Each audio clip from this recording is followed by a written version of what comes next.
On this week's show, summer is coming, medieval sword pulled from bog, and Genesis is not a flight of fantasy.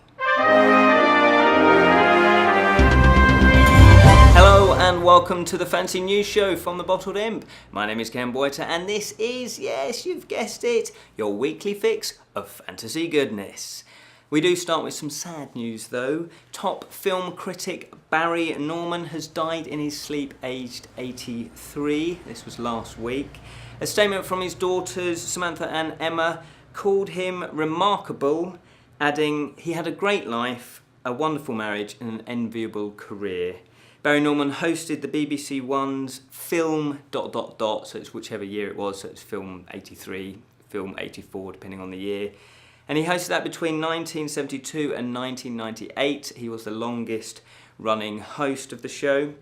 He also wrote documentaries on the entertainment industry. He wrote columns for The Guardian and the Daily Mail newspaper, as well as the Radio Times, and was the first BBC Radio 4 host of the News Quiz, as well as being a presenter on the Today programme.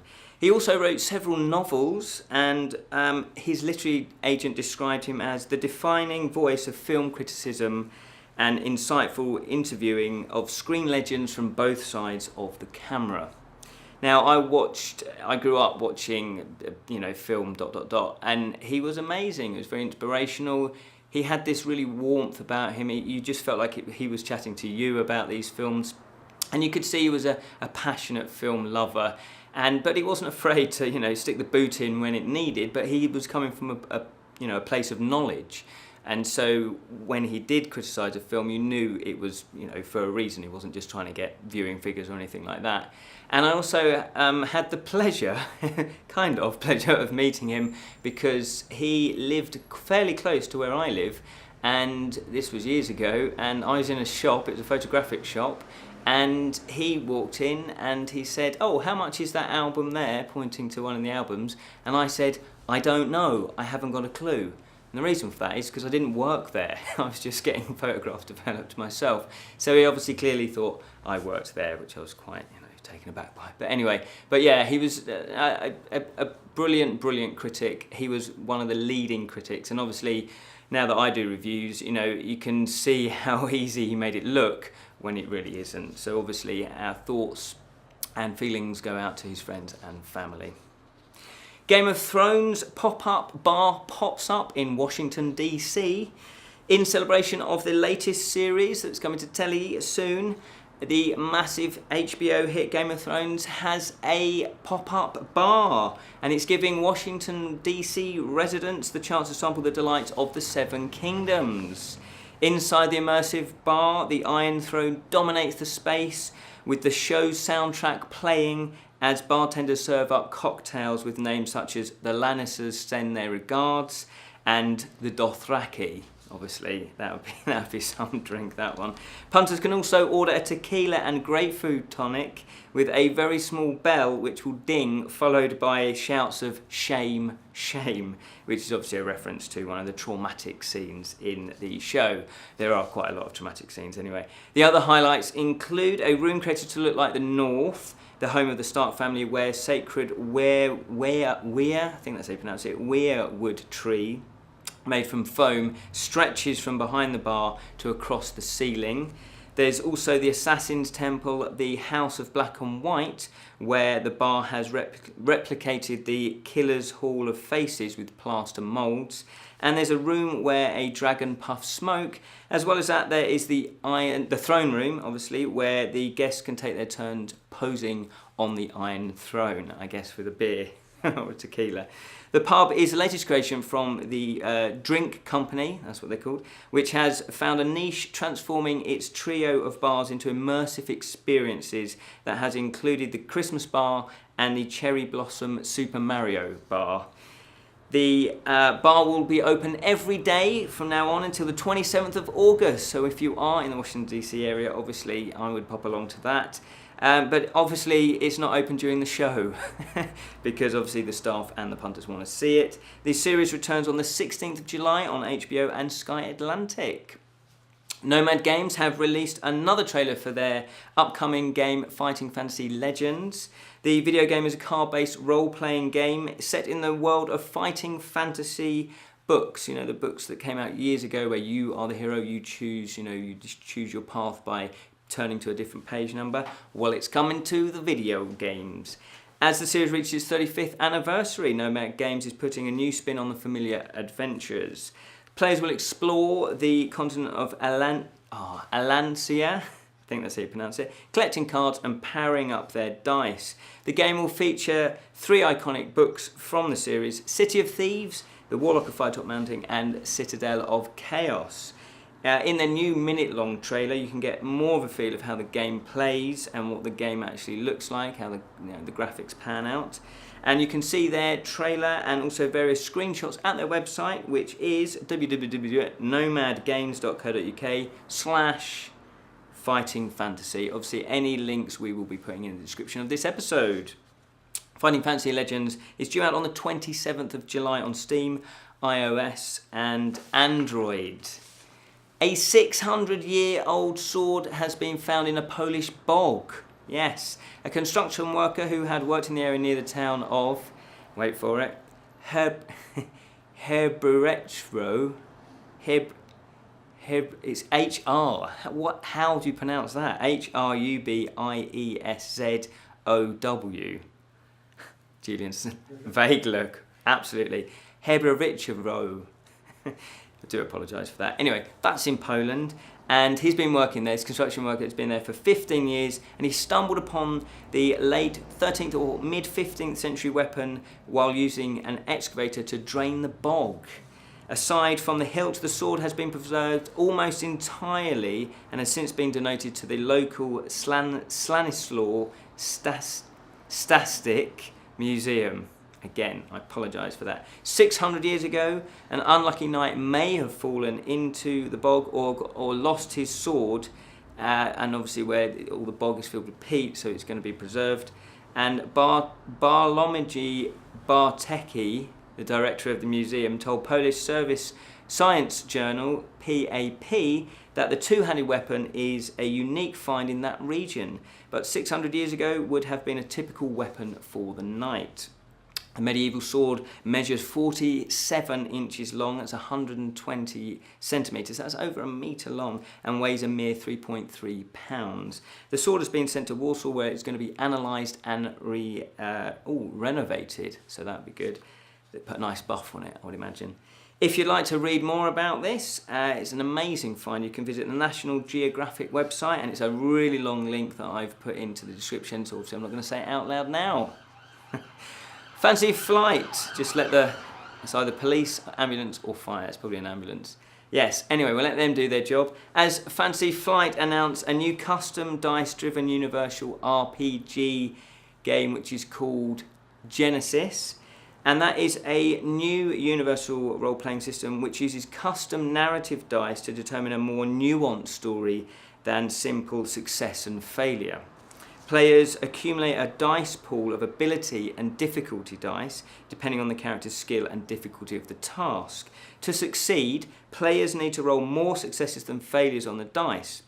However, the dice also have symbols for advantage and threat, which represent positive and negative side effects during the challenge. Genesis is designed for a wide variety of role-playing worlds, including but not limited to science fiction, fantasy, steampunk, and modern day scenarios. So basically anything. I love it when marketing people just, you can wear this on the beach, wear this in, and then they go through a list of where you can wear it. It's like, well, anywhere then. Why don't you just put, you can wear it anywhere. Anyway, it's saying it's not limited to anything. So yeah, fill your boots. It's due out in the last quarter of the year, and I will put a description link into the episode because for the complete press release, if you want to get, because it goes into quite a lot of detail, and that's quite a long link as well. Showmasters have announced Benedict Cumberbatch will be attending their upcoming London Film and Comic Con. The Sherlock and Doctor Strange actor will be signing autographs and posing for photographs on the Saturday of the event. Alongside the Hollywood star will be various other special guests, including Conleth Hill, who plays the Spider from Game of Thrones, Zoe Wanamaker from Harry Potter, Sylvester McCoy, the Seventh Doctor, and Radagast the Brown from Lord of the Rings, John Cleese from Monty Python and Harry Potter, and David Morrissey from The Walking Dead and Doctor Who. Plus there's a whole raft of other Game of Thrones people that will be attending as well, and they've got quite a lot of special guests, so you can check out their website. Other activities include cosplay, talks, Q&As, plus hundreds and hundreds of stalls full of TV and film and pop culture memorabilia for you to buy. All the pop culture takes place at the Olympia in London on Friday the 28th, Saturday the 29th and Sunday the 30th of July. To find out more and to book your tickets, go to londonfilmandcomiccon.com. Kickstarter. Arcana is a fantasy TV series that tells the story of a destiny-altering confrontation between good and evil. I think they're always destiny-altering. It's funny, it's difficult writing blurb for fantasy because you don't want to make it too cliches. That's bordering on cliches. But anyway, saying that, it does look pretty good. They have got a nice trailer there. They've gone to a lot of effort for this. And the setup is that the world of Kizo faces an unstoppable enemy, the Wall of Darkness. The Arcanos, there you go, the Arcanos, the most highly developed race on Kizo, are children of the goddess Mother Earth and overseers of Arcana. They are its last hope. Gotta have hope. Arcana is an epic fantasy series for television broadcasting that consists of 6 series of 13 episodes, each based on the saga of books with the same name, written by Silvano Gil, published by Milenio, and produced by the Wise Elm, the Spanish film company. They have already cast the pilot episode, and the goal of the Kickstarter is to finance the shooting and the post-production of the actual pilot. They say they want to offer a high-quality cinematographic product to make Arcana known and start producing the series. They do have, as I say, they do have a small teaser trailer, and there's more detailed background story and all the characters. They've got all that listed, and they've got photographs of the actors, in their garb that they're going to be, because as I say, they have filmed this teaser, so they've obviously done publicity shots for that. Plus, there's lots of add-ons for you to add on if you want to as well. The Kickstarter page is written in Spanish as well as English, so if you're Spanish, you can just skip right down to the Spanish bit. It finishes on the 21st of July. Dungeon of Doom are handcrafted game terrain by Dwarvian Forge. Dungeon of Doom are modular, hand-sculpted, highly detailed gaming terrain for RPGs and skirmish games alike. All the terrain is made from dwarvenite, yes, it is an actual thing, which is a non-toxic PVC-based material specially compounded to hold precise detail, take paint well, and withstand a serious beating. It does look, there's a little video of them like smashing it with a sword or something and bouncing off tables. It does look very, very strong. All the pieces are modular, meaning that you can create numerous combinations to create your perfect dungeon layout. All the terrain is complete with it's all compatible, with previous Dwarven Forge sets, so that's good to know, so if you've bought stuff before. As well as the terrain being available in non-painted grey, they do offer a pledge level for your pieces to be hand-painted, and they have got photographs of the hand-painted, and it looks top quality, it looks beautiful. Other features are curved and angled pieces, underground burrows, which I like the sound of, interchangeable illuminated torches, the little LED flicker lights, orbs, obelisks, and specially designed magnetic accessories and working traps, so be careful. They've smashed their target, raising a whopping, get this, $1,757,640. That's of filming today. The campaign finishes on the 12th of July, so get in there. Gutter Magic, The Tales from the Gutter, is the first anthology from series writer Rich Douek. The graphic novel is a 30-page digital PDF with 3 all-new Gutter Magic stories from series writer Rich Douek, featuring the work of talented artists René Delise, Brett Barkley and Eric Donovan. In 2016, they did a series previously, Gutter Magic, that explored the story of a man named Cinder Brines in his quest to become a wizard. I already like the sound of that. I could have gone on, but because I do give more details about the actual story. But I just thought, yeah, that's all you need really, isn't it? But this is just, and I say, this is just one story in the city, which is full of stories. in where wizards, goblins, fairies and regular folk mingle together in a fantastical version of New York City. Plus, there's plenty of other tales to be told. They've also teamed up with Comic Experience that offers several rewards. If you are a writer or an artist, Comic Experience have various pledge levels that could help you achieve your goals of creating your own professional comic. So they've got various things like workshops, live seminars, things like that you can sign up for if you really want to get into the comic industry. The campaign finishes on the 15th of July. Bottled Imp news. This week's Friday Fantasy Show, I'm going to be delving into the world of self-published or indie publishing by reading The Winds of Crowns and Wolves by K.E. Walter. So if you are still watching, so the author sent me a copy, it's a digital download, and I'm going to be exploring about the pros and cons of self-publishing and also delving into the old print-based versus digital debate as well. So check that out this Friday. But that's all we have time for. Thank you so much for watching. You've been a lovely audience. Oh yes, you have. Remember to subscribe and like and do all the social media things. Tell your friends about us as well, because you know what? We would like to share this with everyone. You can share it on the beach. You could share it in the forest. You get the picture. Anyway, until next time, remember to keep it unreal, especially if you find a medieval sword in a bog.